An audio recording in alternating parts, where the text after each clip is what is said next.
Welcome to St. John. Nothing Happened Here, with your hosts Greg Marquis and Mark Allen Green, a show all about a little city on the east coast of Canada where nothing ever happened. Except for this.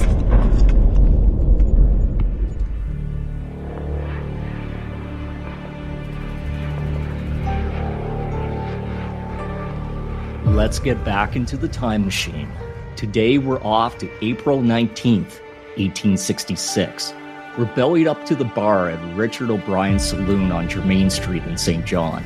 The place is packed, and normally there would be at least 20 different conversations happening around us at the same time. Not this evening. There's only one topic of discussion: Fenians. The Irish Republicans who are threatening to attack New Brunswick. At a table in the corner, we see a man with long white hair and a weathered face that could only come from a life at sea. Everyone's attention has shifted to him. He appears to have a tale to tell. The man pounds back his drink, slams his glass onto the table, and begins to speak. "I tells ya, I know what I know, and I was there at Indian Island when it happened, but none the wiser at the time. We were moored, and I was fast asleep below the decks, not knowing that just on the other side of the hall was the entire Fenian army, or at least some of them. But I heard all about it the next day from the customs officer himself. James Dixon, I believe his name be, and he ought to know, for it happened to him." The bar is now quiet and still. The men have heard stories, but no one has heard it from the mouth of someone who was there that night.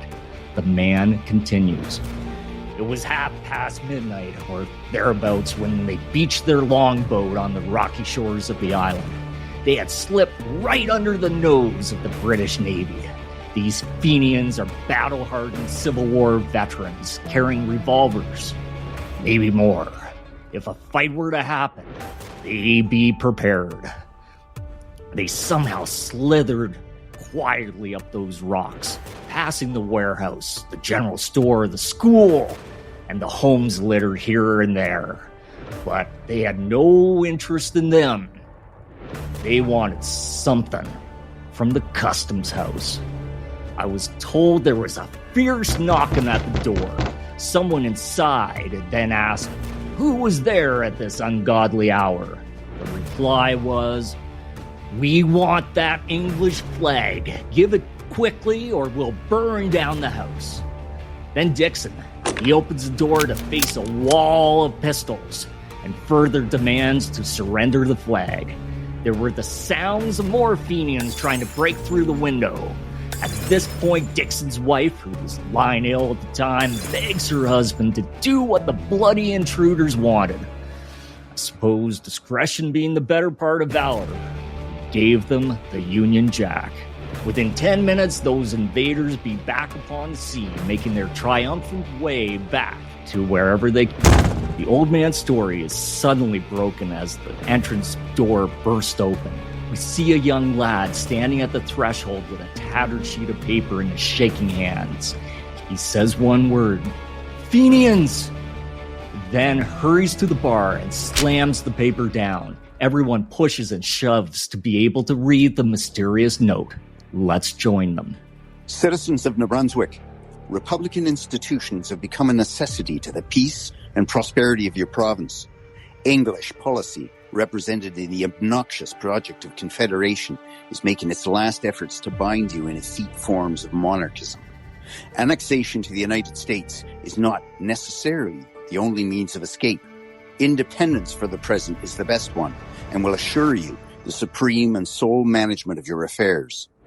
Mercenary bayonets cannot, shall not prevent you asserting this independence if you desires. Signify your wishes and you become the founders of a free state, untrammeled by royalty, unchecked by misrule, and certain to secure all the lost benefits of reciprocity. By order of Republican Committee of St. John." Silence follows, but not for long. All at once, everyone blurts out their opinions. we hear someone scream, "The Fenians are coming as sure as day, run for the hills!" Another says, this is just someone's idea of a good joke. And yet another says, "I'll tell you what this is, a ruse by those Confederationists trying to scare us into giving up our colony."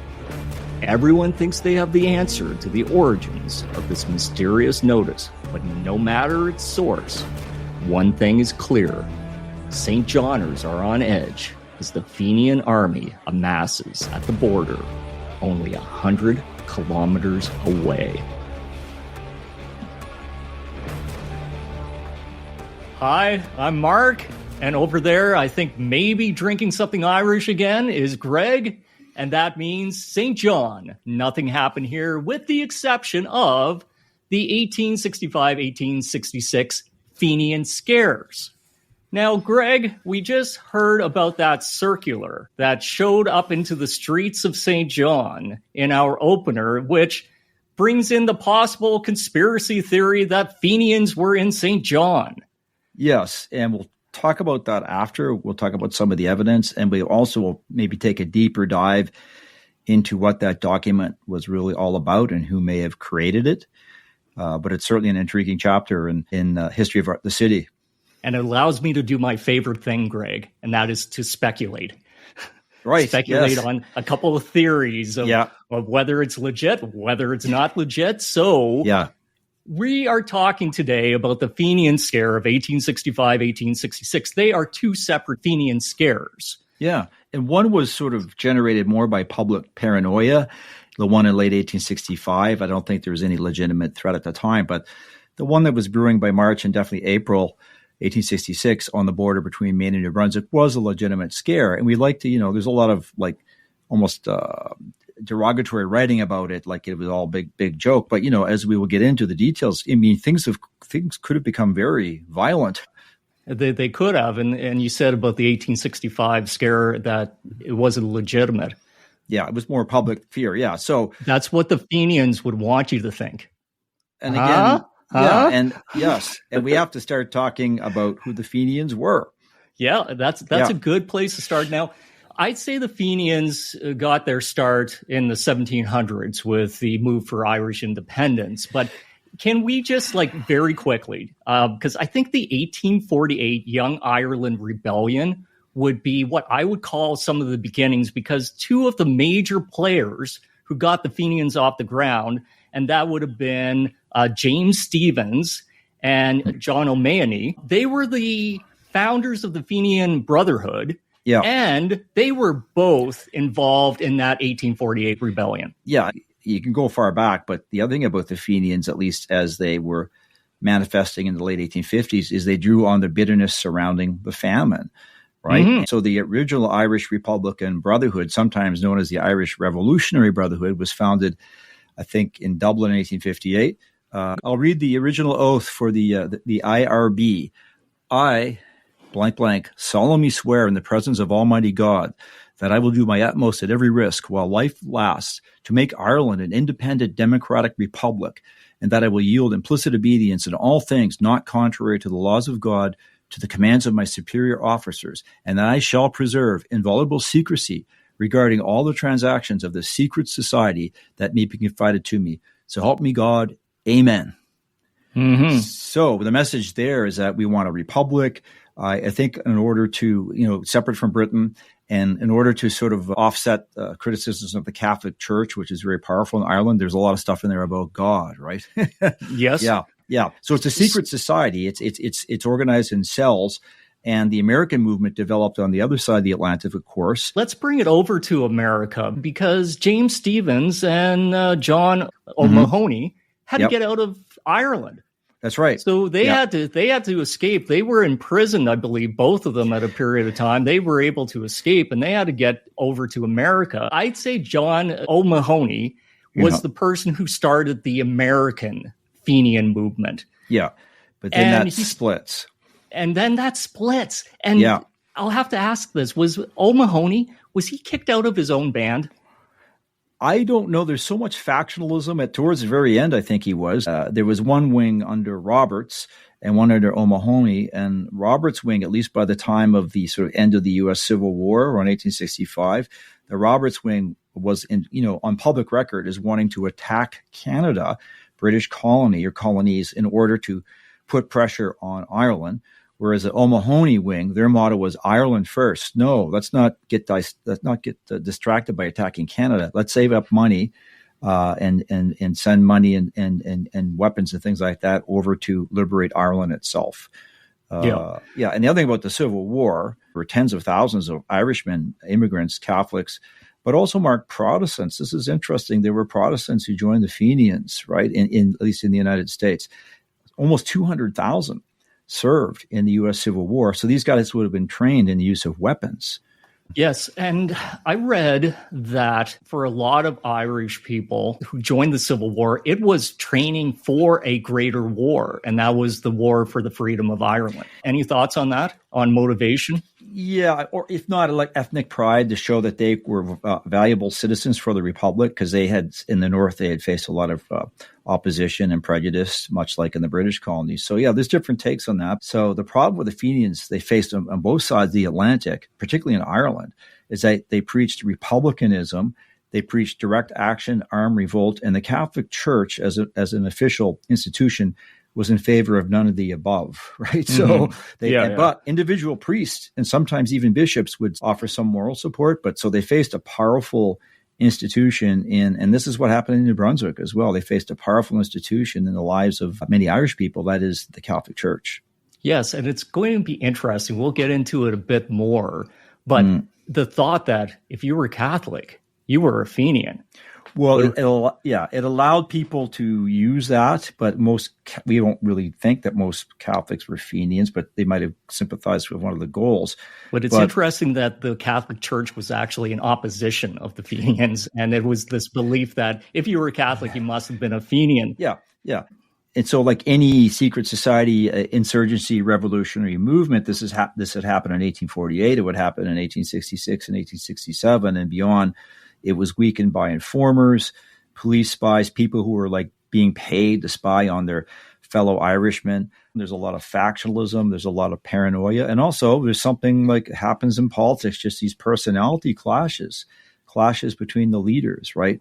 And so it's a very colorful movement, and it makes it sometimes difficult to tell what's actually going on. It does. The American Civil War ends in 1865. There's a bunch of disbanded, unemployed soldiers out there, and now there's this new potential war being waged by the Fenians that attracted a lot of especially Irish soldiers, ex-soldiers. Yeah. The American government wasn't totally opposed to some of this Fenian activity for different reasons of diplomacy and that type of thing to put pressure on Britain. You talked about this being a secret society. In the U.S., it wasn't very secret. No. And that was some of the problems. Yeah. It was so much in everyone's face, and all their plans were becoming public. They were in the front page of the newspaper. So that's right. Maybe if it stayed a little bit more secret in America, as per its origins, it might have fared a little bit better, but it wasn't very secret. There was a performative aspect to this, right? Parades, rallies, and politicians would come and visit, and they would give speeches, and this is what wasn't the three guys meeting at midnight in the alleyway. That's the sort of thing that was happening in Ireland. So let's get to St. John, because that's what we really want to look at here. We need the setting. We need to set the table. Now, we've looked at St. John before, but we already know, based on a few podcast episodes, there's a large minority of Irish immigrants, many of them Catholic, but there's a Protestant majority in the city. There's the Orange Lodge. There's a degree of anti-Catholicism. So we know there's already some prejudice towards Roman Catholic Irish. And the thing, too, there was a middle class of Catholics, but most Irish Catholics at this time were the working class or servants or poor people. So there was a class dynamic as well. Right. And and some of the past things we've looked at, right, Mark, the famine, migration, the York Point riot of 1849, even the cholera epidemic had some religious and ethnic aspects. It did. And I always wondered, I've been looking at the Fenians for years and doing some research on them. And this is part of the Fenian plan, supposedly, is they believed that they would get support in what would become Canada because of the large Irish Catholic population who would have gone through the famine. But as we learned in episode 4 with the Irish famine, not a lot of the Irish famine immigrants stayed in New Brunswick. They left. So they wouldn't have had that contingent that was still feeling the effects of the famine. This would have been ones who not necessarily experienced the famine. True, but I think there would have been a legacy of bitterness and sorrow. Now, the other thing about St. John in 1865, keep in mind, late 1865, it's only been a few months since the American Civil War has ended. That 600,000 people died just south of your border. President Lincoln being assassinated. There had been diplomatic disputes and war scares. Let's point to the elephant in the room about the American view of the British response to the Civil War. The British government was very pro-Confederate. Well, yes and no. I've written the whole book on that. But yeah, there was some bad diplomatic blood by the end of the war. But the whole issue of who supported who is very complicated. You can't kind of do it in one soundbite, but there's certainly bitterness at the end of the war. Yeah, because there was the perception of support for the Confederate, and perception is reality, right? Yeah. When it comes to diplomatic relations. St. John was also caught up in, most important economic center in the province, railway debates. Will we have our railway, connecting up to Canada? Will we have it connecting the United States? Who's going to pay? The port was very busy during the U.S. Civil War, and businesses then felt like when the war ended, they were going to be harmed. And the other thing that sort of it kind of ties into the current debate about tariffs and the tariff threat to Canada. And New Brunswick is very vulnerable now with American tariffs threatening us. In 1865, the Congress announced that it was going to pull out of a reciprocity treaty and a free trade deal that had been in place since the 1850s. And that really stood to hurt a place like New Brunswick that exported things like lumber. So there are a lot of really serious issues on the table. Yeah. So just a quick recap about St. John in 1865. What we had, it was that large Roman Catholic minority as well. You had that tension between the U.S., so New Brunswick as a colony and the U.S., and then you have that Confederation. And there was a huge anti-Confederation movement in New Brunswick. And then there was a pro-Confederation contingency. So this is all kind of boiling together to go, this could go sideways. We need to unpack the Confederation thing because it really ties into the impact of the Fenian scare. Because in 1865, New Brunswick had an anti-Confederation government in place. Now, it wasn't against Confederation in principle. It was against the deal that had been cooked up in 1864 at the Quebec Conference, right? In the political history of New Brunswick, it's well known that this anti-Confederation government, which included the Irish Catholic journalist and politician Timothy Warren Anglin of St. John, who's a key figure in this story, right?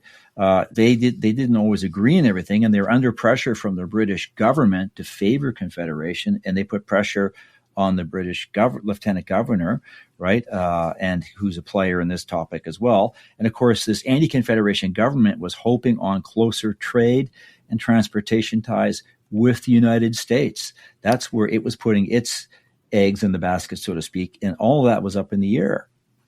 Let's go into the end of 1865. And remember, we have a bunch of Fenians in the U.S., a secret society that's not being very secret. And it gets out that they are planning an attack on British North America with the potential goal. We'll talk about what the actual goal was, but to take over British North America and hold it ransom in exchange for the British government freeing Ireland. Yeah, or maybe not take over, but at least capture some territory. Certainly there's a large number of people who joined the Fenian movement with the goals of attacking.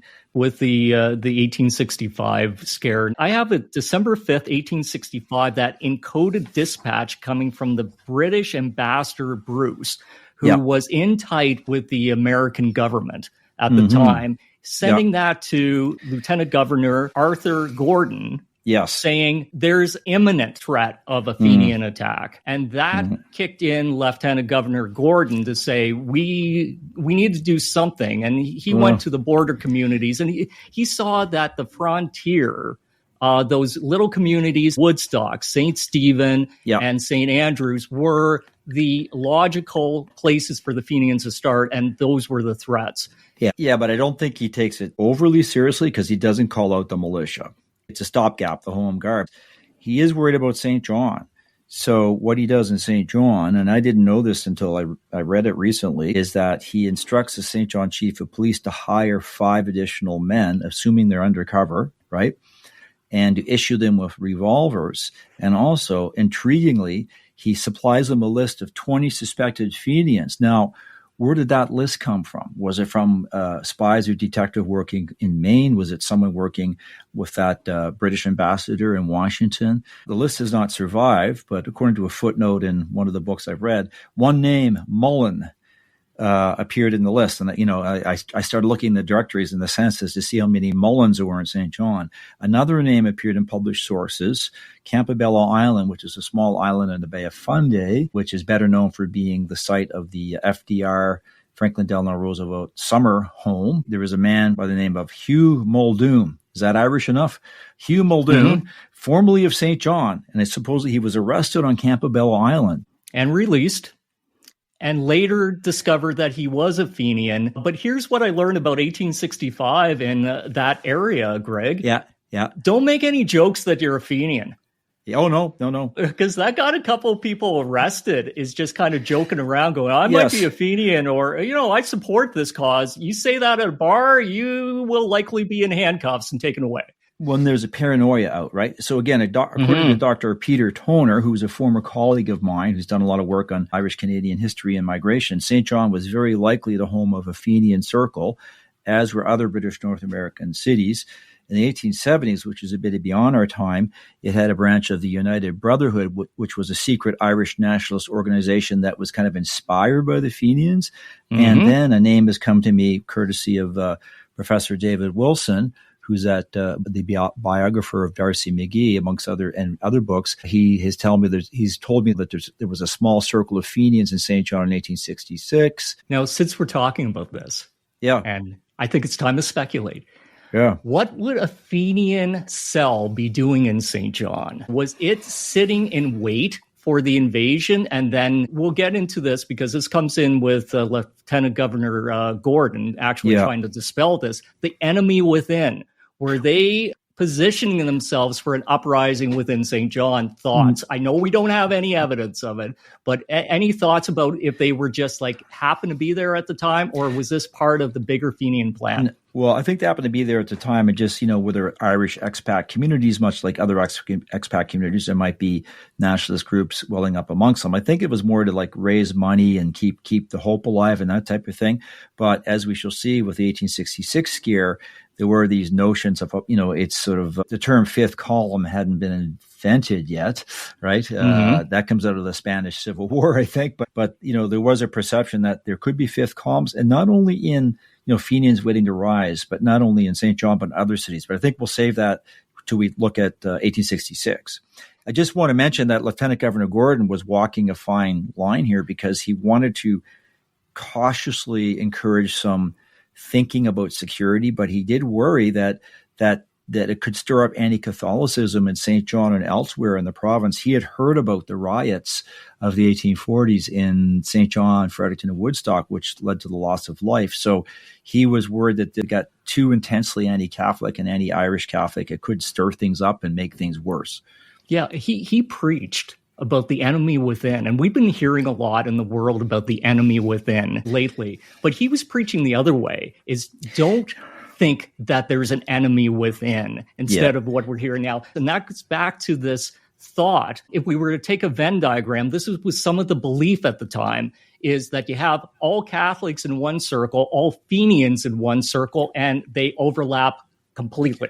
So this had the potential of bringing us right back to 1840s as far as the sectarian violence in St. John. So he saw it. He goes, I'm going to snuff that out. And good on Lieutenant Governor Gordon on that. And you have to think, too, that you could certainly sympathize with the goals of the Fenians and not embrace their methods. Because, for example, let's use another Canadian analogy.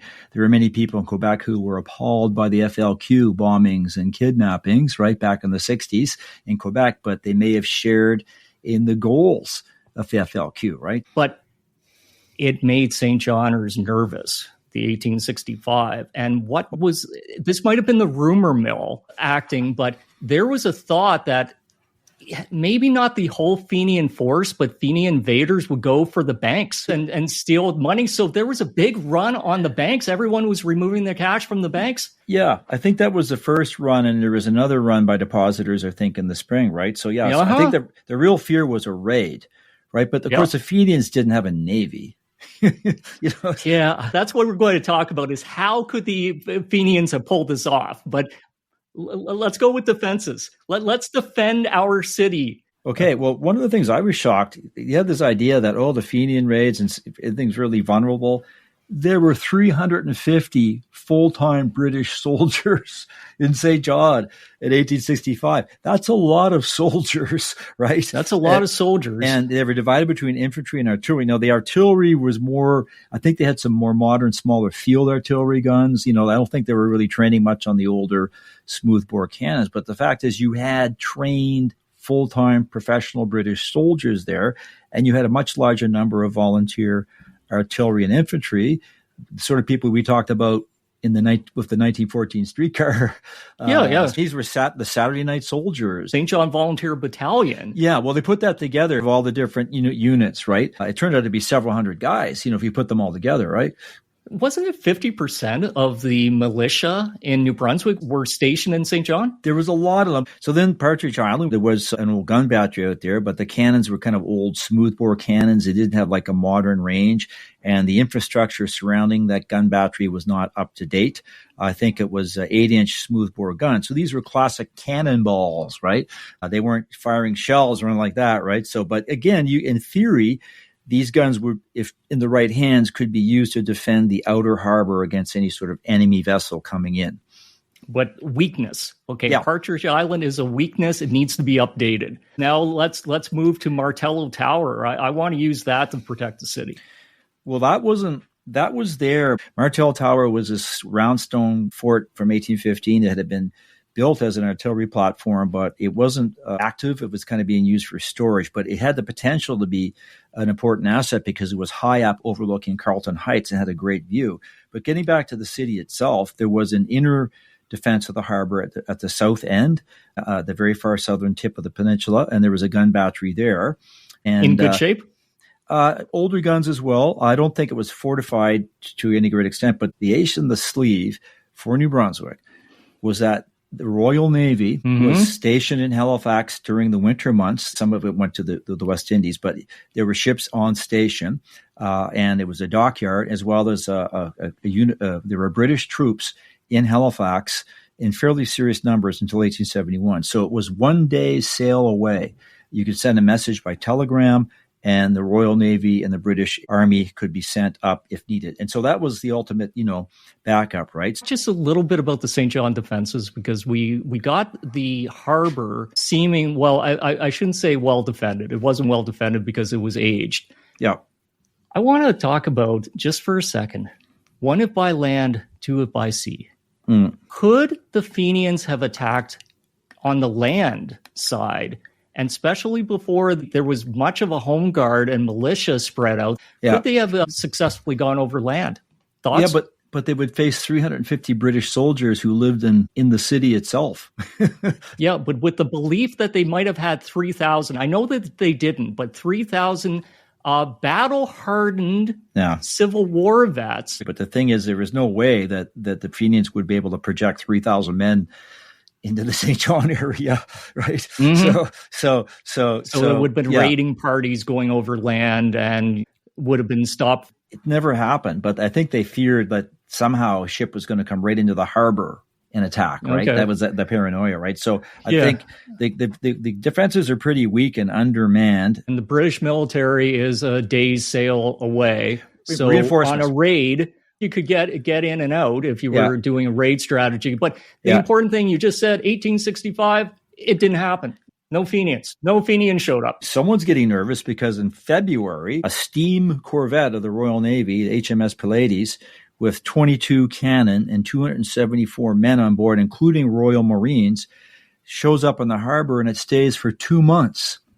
Now, that's not typical for a Royal Navy vessel to stay in St. John for 2 months. So it was keeping in the area. And also, if it needed to go to the U.S. border, down to Passamaquoddy Bay, which is about 70 miles as the crow flies between St. John and Calais, Maine. The Pleiades could go down there, right, and reinforce.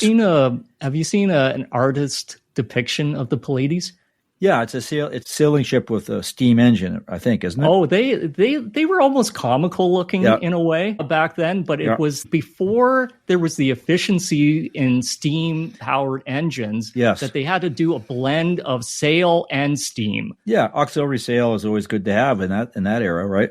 Yeah, this was a ship with a history. It was in the Crimean War. So it was a major battleship that's coming into, sorry, not battleship. Yeah, it's a corvette. There are bigger things coming. There will be battleships coming. Yeah. It was a major warship. It came in ice covered. It had a hard journey to St. John. And the captain of it was Captain Arthur Hood, who had just spent 2 years in West Indies. He didn't like the cold, did he? I don't blame him. So now, though, Mark, you start to get newspaper reports and government getting messages that there's something afoot. The Fenians are planning to raise or seize Campobello Island and Passamaquoddy Bay. And a character, D-Day? Yeah, a character by the name of Bernard Killian, who was a Civil War vet and a former state senator from Missouri. And, he was a senior leader of the Mahoney Wing.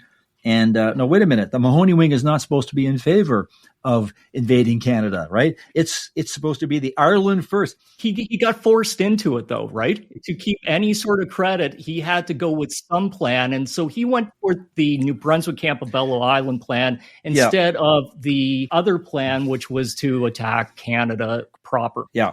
Because a lot of the Roberts Wing, they were based in the Midwest, Ohio, places like that. And so it's kind of, you want to get ahead of your competition within the Fenian movement.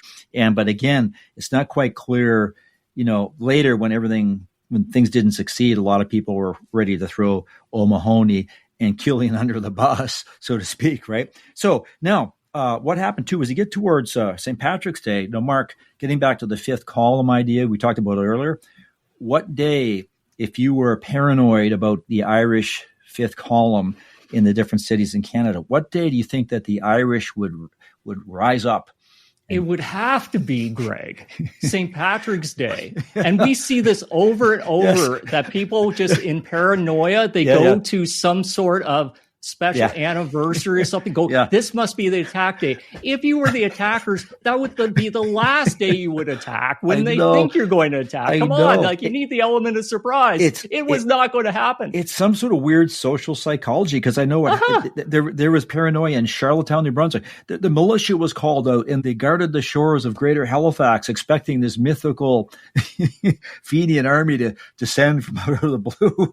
And there are even rumors that, we saw these Irish guys making pikes.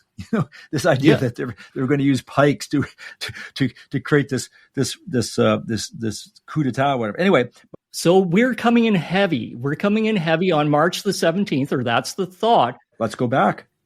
Okay, let's go back to March. Let's go back to March 14th. March 14th. Now, is that when the militia was called up? Yes, in St. John. Okay, so not the home guard anymore. This is bringing in the militia because we're 3 days away from a major Fenian attack. I don't think there was any home guard in St. John, but I could be wrong. Frontier home guard. So the authorities remaining vigilant. So what that meant, when you call them up, Mark, that means they have to leave their jobs. They have to sign the Articles of War, put themselves under military discipline, and are given military pay. And some of these guys from St. John are going to be on duty until June, right? Yeah, it's a major economic blow to the city because it shuts down some of the manufacturing, the shipyards, because all the men are gone. Yeah, and defenses are beefed up, so finally they start working on Partridge Island. I think the gun battery at the south end tip is called Reed's Point. Over on the west side, near where the ferry terminal is now to go to Nova Scotia, what would later become Fort Dufferin on the west side was first manned, I think, with guns and artillerymen. And way out in Redhead, they began working on a position. But by the time the crisis ended, it was only the powder magazines that had been finished. But that would have been another gun battery, another outward defense of the harbor, but never really got finished. Those weaknesses in defense that we were talking about in 1865, they were trying to shore those up. Yeah. And then, of course, there are bigger plans, but the British promised to send bigger, more modern guns in, but they didn't really arrive in time. Yeah, they promised stuff, right? Yeah. The British always follow through with their promises. Well, sometimes. So then you have, I'm not sure, right on March 14th, but guards were posted around the city. Fort Howe had been abandoned, but there were still a couple of powder magazines there. So I think the gunpowder was evacuated from Fort Howe to a more secure point. And then the Carleton Martel Tower, that's where they knocked off the old conical roof and they put a temporary roof on it, and they put a 32-pound gun. I don't know if it was mounted on a swivel. It was a swivel. It was a swivel. Yeah. Now, it was 360. Yeah. And would that have been protecting the water, the harbor, and the land potentially? Yeah, it has a commanding view of the west side. And then across from the tower, there was, I think, an old blockhouse. So they put some guns there. That was meant to cover the western approaches to that whole area. And then I get a kick out of this. 8 guys were sent down the Musquash as an outpost, right? Yeah, which I assume would just warn. It'd be an early warning system if the Fenians, again, were coming by land or trying to bring boats in and attack and not go into the harbor. Yeah, because Musquash is a wetlands area, a beautiful area, natural habitat west of St. John. And, of course, they set up a system of signals, signal Fenians landed, whatever. They would fire off rockets and they would fire signal guns. Do you know what the signals were at all? Like, I would love to know what was the signal, like coming by land, coming by sea. Like, they probably had an intricate system. Well, there was probably a standard book of military signals back then. Well, you wouldn't want that falling into the wrong hands. So I assume that they would have to adapt that somehow, because you would want to have it some secret code. But again, speculation. If you're firing off a rocket at night, it's probably not going to be too secret. It's just to shore up St. John. I'm going to ask you this as a speculation. What would they have done with the suspension bridge?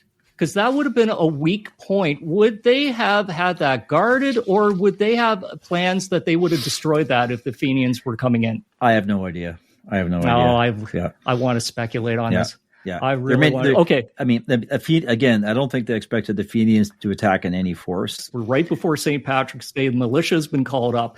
Now, we have 1,000-kilometer border with Maine that needs to be defended against the potential Fenian attack. Yeah. And this is where I think Lieutenant Governor Gordon did the right thing, because conventional military strategy would have you do this. You would keep your major force back, wait for the attack on the frontier communities, and then you go in and attack the enemy's flank and their rear.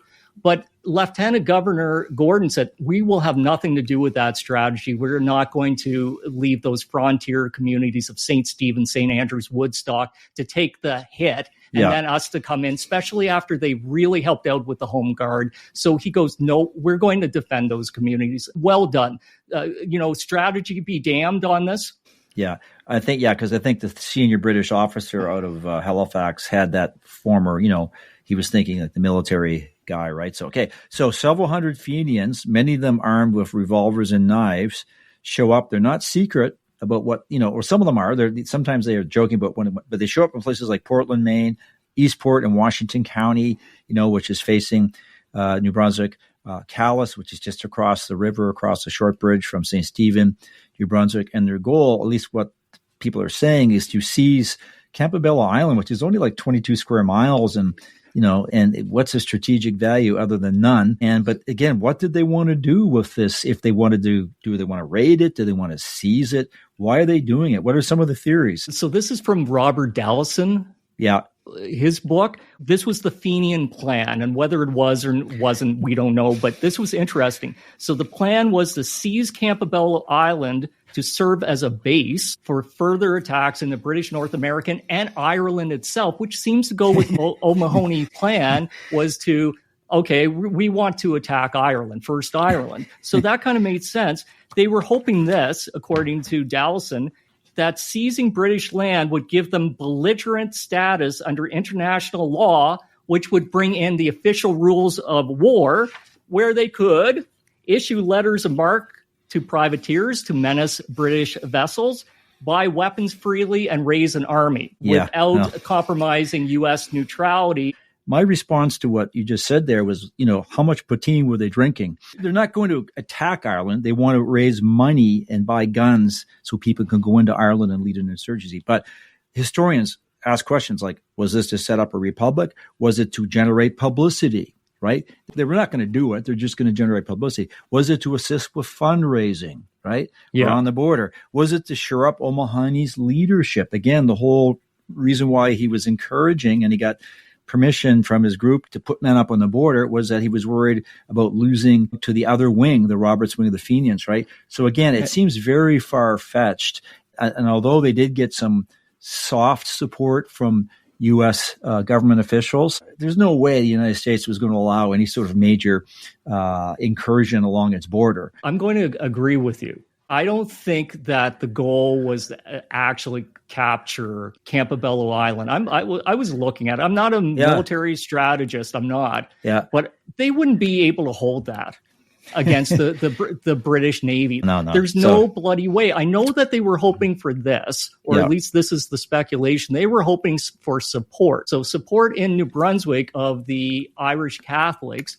And then this was the interesting one on the Roberts front, is they expected Quebec support. And what does that sound like? They thought that the Quebec people, the French-speaking Quebec people, would go against their British overlords. What does that sound like? Does that sound like Benedict Arnold and their thought that they would end up going into Quebec? And same result, 100 years afterwards or close to it, same result. But, the authorities, not only were the Fenians operating in public and a lot of bluster going on, but there were spies. And I've tried to find information on this guy, Elizar Clark, and I found a few of them on Ancestry, but he was a New Brunswick spy. And I don't know if he was working for the governor of New Brunswick because he had someone on the ground too. There was also, Mark, New Brunswick newspaper editors who were going down and hanging out in the hotels where the Fenians were operating and doing interviews with them. Breaking news. and writing and telegraphing the stories back home, People wanted their 15 minutes, so they were giving the interviews and going, here's our plans. Joking aside, this was a potentially serious thing. Elizar Clark alerted the U.S. authorities, I think it was the Coast Guard, that there were 129 cases of rifles and ammunition heading on a Fenian-owned schooner heading to either Eastport or Calais in mid-April. And so I think it was a U.S. Coast Guard vessel that seized that. And but then back in the United States, pro-Fenian politicians pressured the U.S. government to actually release the weapons to the Fenians, right? Yeah. Wow. We should say this, too, about why the Fenians thought they had the go-ahead of the U.S. government to launch attacks from the U.S. into British North America, and was, I believe it was Killen, went to President Andrew Johnson to say, hey, what are your thoughts if we were to do this? And the response was supposedly vague enough to make Killen believe that he had the go-ahead. Yeah. I don't know what that means. If he was going, President Johnson, can I raid Canada? What do you mean by raid? Crush British North America. What do you mean by crush? Hold them ransom. What do you mean by ransom? Okay, I get the go ahead. On the other hand, from almost day one, O'Mahony, the head guy, wanted to come back. And with that Ocean Spray, that was the vessel that they sent. That was strategic to try to stay on side of American laws. So that's why they came in those drips, is that they wanted to be coming in relatively unarmed to the border and then having the arms come separate to meet up with them for the invasion. But the Coast Guard the U.S. revenue cutter seized it, and then a U.S. Navy officer arrived on the scene and decided that he was going to put the stuff under lock and key, right? And so the military authorities start showing up from both sides. And and there's some incidents. So there's British diplomatic pressure on Washington too. That's another thing, right? Is that the British government was pressuring Washington to do something. And that's when the governor, decided to call out more militia and send more forces to the border. Let's bring in some more British warships. So April 11th, this would have been before the Ocean Spray was actually seized. Yeah. You had the two warships, British warships, enter the Passamaquoddy Bay.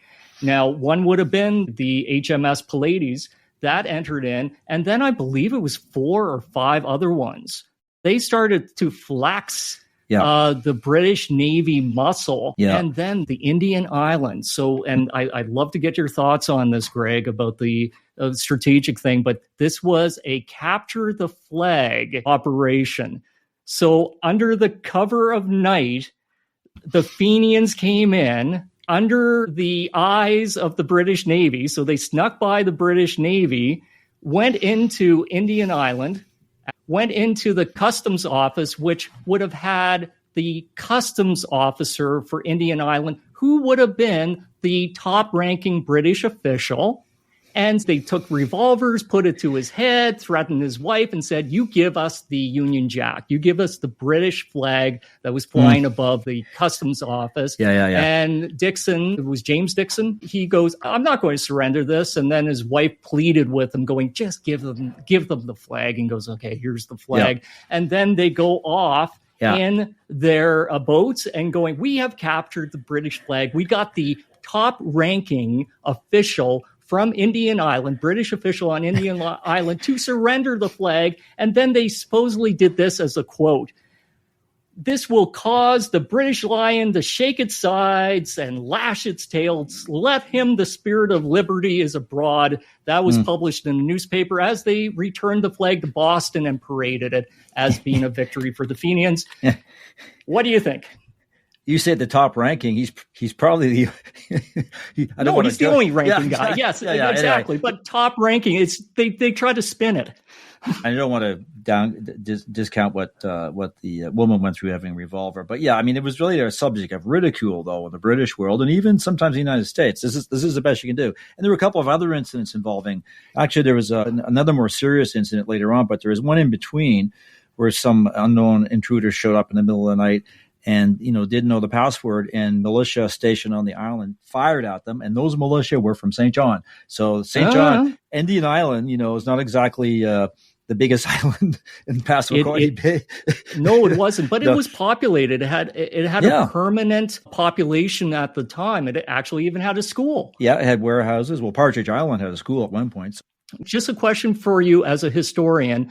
Okay, it was ridiculed, that attack, that capture of the flag. But would that have been strategic on testing to see what would the British response be to some things? Were they kind of trying to see what would happen if we did these little raiding attacks? You got to believe there was some strategy.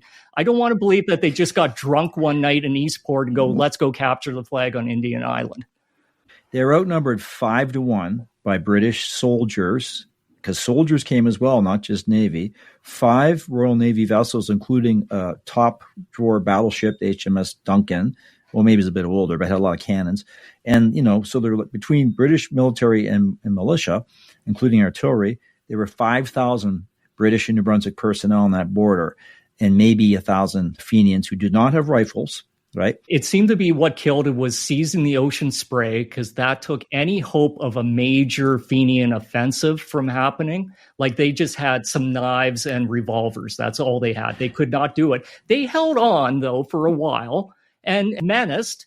They did little menacing attacks on the border, and there was a couple of shots fired and maybe a fist swinging on the Calais Bridge, on the international bridge, those kind of things. In terms of interviews, on April 16th, Killian explained that the Fenians were in Calais this is a spin, to protect New Brunswickers who oppose Confederation. This is the first time we're hearing about that theory, right? Last-ditch effort. I'm going to say last-ditch effort to spin some sort of victory to try to get some support, because they just lost their arms when he started spinning that. And then there was an individual who I don't think he was from St. John. I think he had lived in Charlotte County, maybe between St. John and the border, but Irish Patrick A. Sinnott, who was a junior leader. He gave a speech that claimed that Great Britain was forcing Confederation on New Brunswick. So again, they were trying to spin onto this idea that, it was putting the anti-Confederation people in an awkward position, because the Fenians were sort of giving speeches in favor of them. Yeah.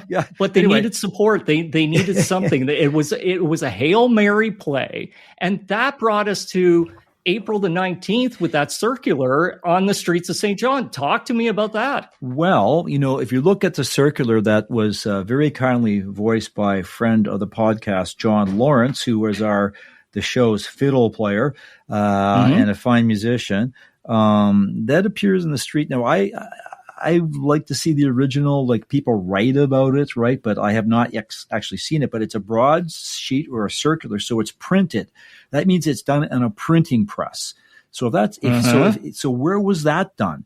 So if it was, there's lots of printing presses in St. John. Every newspaper had one, right? Of course, T.W. Anglin, who was the anti-Confederation politician and editor, hated the Fenians, right? He was denouncing them all the time, right? So, but there were also newspapers like the Morning News and maybe the Telegraph that were anti-Anglin and pro-Confederation. Some historians have assumed that this was actually created by the Fenian Circle or the Republican Committee of St. John.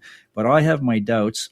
My theory is that it was printed by or at the to aid the pro-Confederation political forces in St. John and New Brunswick in general, who were trying to use it to undermine the anti-Confederation side. And to me, one clue is that because it mentions reciprocity at the very end, right? So I thought, why would Fenians be worried about reciprocity? That would not be a top door issue for them. I think it was a false flag. I think it was a false flag or black propaganda. It would be hard to know. And again, if it was printed as a kind of, it doesn't use the word Fenian, it doesn't say anything about Ireland, but it's saying that New Brunswick could be a separate republic and that you don't have to suffer under British bayonets and this type of thing. So it's kind of misreading the room, so to speak, and that, even most of the Irish Catholics in St. John were still, despite all the things their ancestors had been through, were still kind of broadly supportive of the British connection. Professor Wilson sent me this message about this Dr. Edward Kelly, who claimed to have been involved in a Fenian circle in St. John in 1866, and that he supported the Mahoney wing, right? So there's some possibility that maybe this Fenian, pro-Fenian handbill or circular was issued to kind of stir things up for the Fenian cause. On the other hand, I've got my view that it was done not so much to discredit the Fenians, but to use the Fenians to muddy the waters and discredit the anti-Confederation forces. Okay, either way, I'm going to give props to the St. John Fenian cell on that loose lips sink ships. Yeah. They kept a tight lip. Like, they kept this secret. If they were the ones who authored that, they would have to have that printed. Now, was there several copies? Were they just thrown around town, or was there only one copy? You would think that if it was widely disseminated, there'd be all sorts of reports about this, right?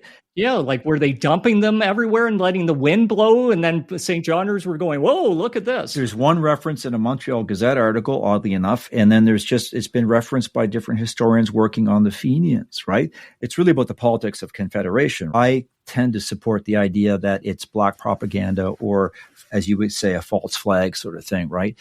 To become a republic, it's certain to secure all the lost benefits of reciprocity. Well, you can't do that unless you join the United States. It's not coming out and saying join the United States, but the whole idea, like, the anti-Confederates didn't want New Brunswick to become a republic. They wanted it to remain an independent colony, as it already was, right, under the British Empire, like Newfoundland would choose to be until 1949, right?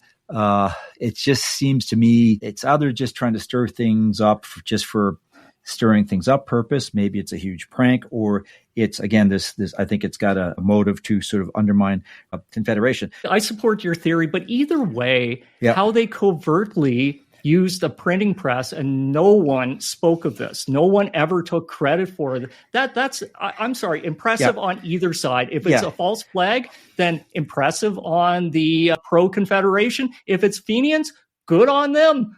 If you're the owner of the Morning News or Daily Telegraph, you just tell your employee to do it.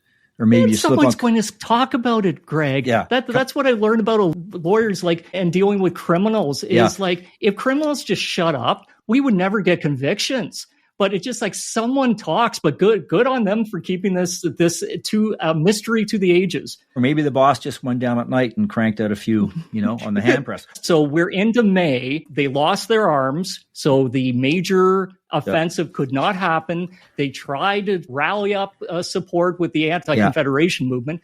That didn't work. And then they started running out of money. So they just kept on dispersing slowly and slowly and slowly. There was no way the anti-Confederation movement was going to. No, there was no way, but they tried. Give them props for trying. I think they were just. I think they were just using up oxygen basically. But So they began to fritter away. Of course, they do. There is another raid right in Indian Island, and a bonded warehouse is burnt to the ground, and maybe some other buildings. Ironically, I think the warehouse is actually owned by an American citizen. Exactly. Now, do you think that was just the last, take this, but there was no hope? Hope was gone at that time, but they just go, you know what, we're going to inflict some damage. We traveled all the way here. It seems wrong to go home without doing something. Yeah, but early June, I think it's indicative that the authorities think that things are back to normal because the St. John Volunteer Battalion returns from the Western Front, so to speak, and is stood down. And I think it's often called the Fenian fizzle, but I think that's the word that was used by one of the Fenian leaders themselves, right? That it was a fizzle. Yeah. And that led, in terms of the broader politics of Fenianism, it did create some support and some fundraising, but it also led to a shakeup in the leadership of the Mahoney wing, right? O'Mahony got kicked out of his band definitely at that time. He went bankrupt and his entire wing dissipated.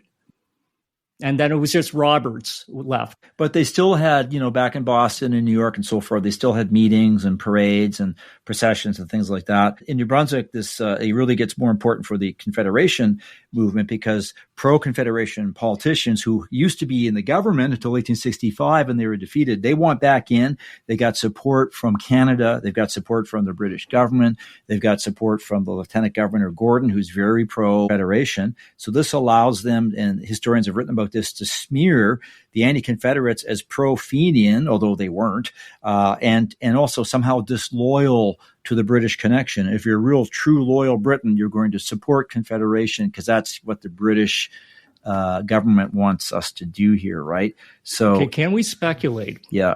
Would Canada have been formed in 1867 if it weren't for the Fenians? No, I mean, Bob Ballison, he's not the first one to do that. I mean, Darcy McGee raised it, the Canadian politician, England, because without New Brunswick, maybe Confederation would have happened eventually, but Nova Scotia was waiting to see what New Brunswick was going to do, right? And New Brunswick said no to Confederation in 1865, at least to the plan that was on the table. And who knows how long that government would have gone along, but it was pressured to resign by the governor. And then in light of the Fenian raid on the border, the uncertainty about reciprocity, the divisions about railway policies and things like that, the economic uncertainties, the pro-Confederates engineered a landslide. And except for some of the Acadian ridings, they wiped the floor with and even T.W. Anglin lost his seat, right? And so the Fenians were kind of seen as, in hindsight, as almost like fathers of Confederation, which is the exact opposite of what what they were trying to do. But exactly. But here's the thing. Okay, so Fenians, why we have the nation of Canada as we have it today is because of the Fenians. I would like to do a poll. I would like to walk down the street and go, have you heard of the Fenians? And I bet maybe 1 out of 10, even less, would even know about the Fenians? But let's just get back to Anglin. This whole thing created difficulties for him because he was a major anti-Confederate guy in St. John. And he also faced opposition from leaders in the Catholic Church. I haven't found any priest or the Bishop of St. John speaking out, but Bishop of Miramichi, Archbishop Connolly in Halifax told Catholics they should support Confederation. That wasn't good for Anglin to hear, right? He was a devout Catholic, but so that put, so it puts Catholics in the crosshairs, and it was used by, certainly there was anti-Catholicism and anti-Irish Catholic rhetoric being used in that Confederation debate, right? Anglin attributed much of the blame of how the Fenian situation had been manipulated and even got paranoid. They even suspected that Killian may have been working with the Canadians, right? No way. Yeah. And so, this is good. Now, but then the big probably didn't exist again. But Mark, then something happens in June 1866 on the Niagara frontier between Buffalo, New York, and Niagara area of Ontario that was described as the first victory of the Irish over the British since the late 1700s. Ridgeway. Yes. Ridgeway and smaller.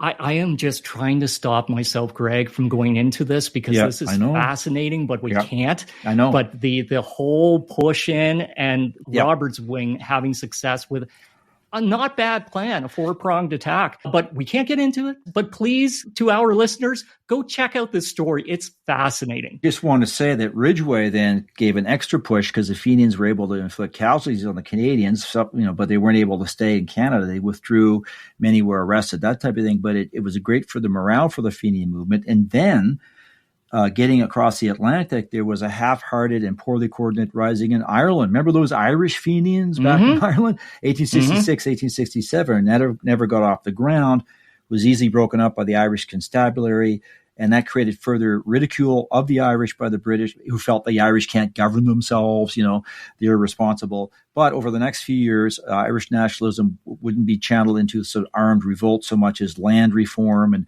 home rule within the British Empire. But then you go down to the World War I era, and there's a new generation of Republican nationalists who remembered the Fenians as kind of tragic heroes of nationalism. And they would stage the Easter Rebellion in 1916 in Dublin, and that would be defeated, but that would eventually lead to the Anglo-Irish War and the eventual independence of most of Ireland from British rule. So you can see then that they would look back on the so-called bold Fenian men, to use the title of our song for today, as sort of the forerunners of the modern Irish Republic. The predecessors, would you say? Yeah. Of the Irish Republic movement. And would you call them the predecessors of the Irish Republican Army? Well, Mark, what was the name of that army that took the boat across the river and attacked Ontario? It was called the Irish Republican Army. Yes. Yeah. Okay. So they're very much, they're predecessors. And again, it's not Ireland as a self-governing dominion within the British Empire like Canada became, but as a separate republic.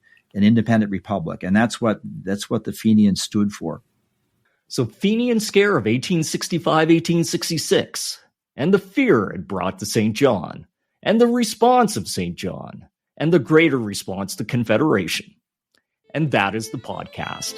And proof, once again, St. John, nothing happened here. Thank you for listening to St. John, Nothing Happened Here. To learn more, join us at www.nothinghappenedhere.ca or connect with us on Facebook. Other means of communication include, but are not limited to, telegrams, smoke signals, and carrier pigeons. However you want to reach us, we want to hear from you.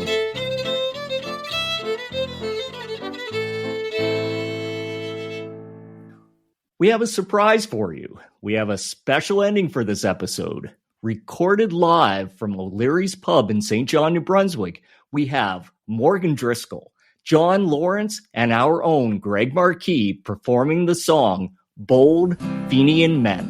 Play us out, guys. 'Twas down by the glenside I met an old woman a-picking young nettles. She scarce saw me coming. I listened a while to the song she was humming.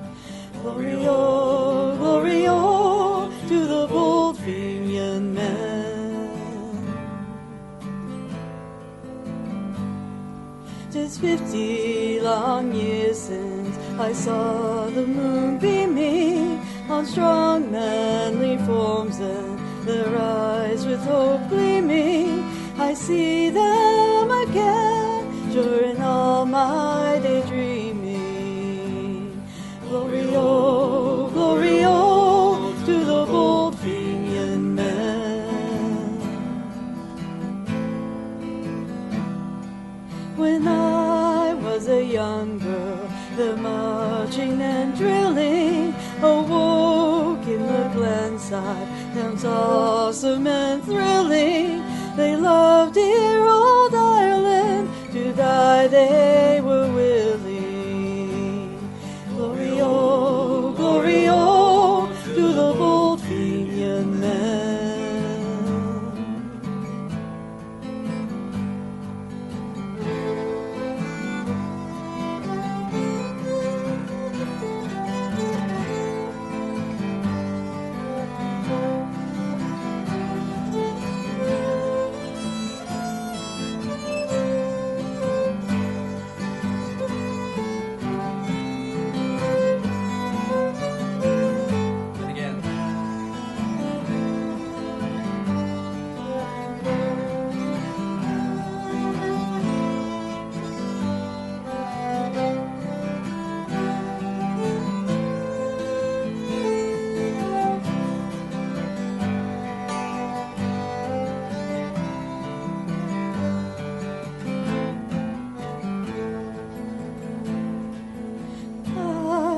the glen-side, some died near a stranger, and wise men have told us their cause was a failure, but they fought for old Ireland, and they never feared danger. Glory, oh, to the bold Fenian men.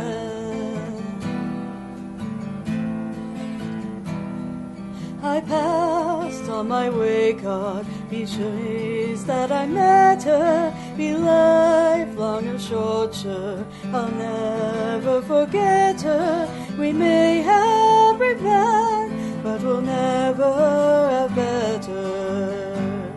Glory, oh, to the bold Fenian men. 'Twas down by the glenside I met an old woman, a-picking young nettles. She scarce saw me coming. I listened aloud to the song she was humming. Glory, oh,